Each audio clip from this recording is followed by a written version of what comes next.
Custom milling అక్రమాలపై ప్రభుత్వం కొరడా ఝులిపించింది. Nizamabad civil supply DSO Chandraprakash, DM Jagadish కుమార్లపై సస్పెన్షన్ వేటు వేసింది. ఈ మేరకు పౌర సరఫరాల ఎండీ డిఎస్ చౌహాన్ ఉత్తర్వులు జారీ చేశారు.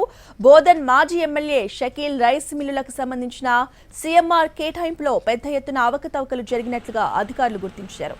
బోధన్, వర్ని, కోటగిరి కేంద్రంగా నడుస్తున్న ఈ మిల్లులకి సామర్థ్యానికి మించి ధాన్యం కేటాయించినట్లుగా విచారణలో తేలింది. బోధన్ మాజీ ఎమ్మెల్యే షకీల్ కు సంబంధించిన ఈ మిల్లులకు నిబంధనలకు విరుద్ధంగా ధాన్యం కేటాయింపులు చేశారు. దాదాపు 100 కోట్ల విలువైన ధాన్యాన్ని అడ్డదారులో కేటాయించారు. ఈ మొత్తాన్ని తిరిగి రికవరీ చేయలేకపోగా ఇక షకీల్ తన బినామీల పేరిట ఉన్న ఈ మిల్లులకిచ్చిన ధాన్యాన్ని అమ్ముకున్నట్టు తెలిసింది. రాష్ట్రంలో ప్రభుత్వం మారడంతో ఈ మొత్తం బండారం బయటకొచ్చింది. ముఖ్యంగా బోధన్ ఎమ్మెల్యే సుదర్శన్ రెడ్డి ఈ విషయాన్ని సీరియస్ గా తీసుకున్నారు. ప్రత్యేకంగా విచారణ చేయించారు. డిఎస్ఓ చంద్రప్రకాష్ పూర్తి సహకారంతోనే అక్రమాలు జరిగినట్లుగా తేల్చారు. విచారణ నివేదిక తర్వాత ఇద్దరు అధికారులపై ఏకకాలంలో సస్పెన్షన్ వేటు వేశారు.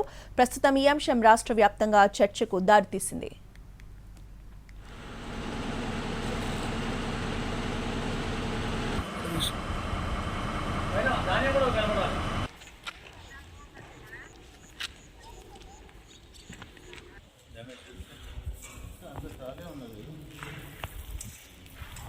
కస్టమ్ మిల్లింగ్ అక్రమాలపై ప్రభుత్వం కొరడా ఝులిపించింది. Nizamabad civil supply DSO Chandraprakash, DM Jagadish కుమార్లపై సస్పెన్షన్ వేటు వేసింది. ఈ మేరకు పౌర సరఫరాల ఎండీ డిఎస్ చౌహాన్ ఉత్తర్వులు జారీ చేశారు. బోధన్ మాజీ ఎమ్మెల్యే షకీల్ రైస్ మిల్లులకు సంబంధించిన సీఎంఆర్ కేటాయింపులో పెద్ద ఎత్తున అవకతవకలు జరిగినట్లుగా అధికారులు గుర్తించారు. బోధన్, వర్ని, కోటగిరి కేంద్రంగా నడుస్తున్న ఈ మిల్లులకి సామర్థ్యానికి మించి ధాన్యం కేటాయించినట్టుగా విచారణలో తేలింది. బోధన్ మాజీ ఎమ్మెల్యే షకీల్ కు సంబంధించిన ఈ మిల్లులకి నిబంధనలకు విరుద్ధంగా ధాన్యం కేటాయింపులు చేశారు. దాదాపు 100 కోట్ల విలువైన ధాన్యాన్ని అడ్డదారులో కేటాయించారు.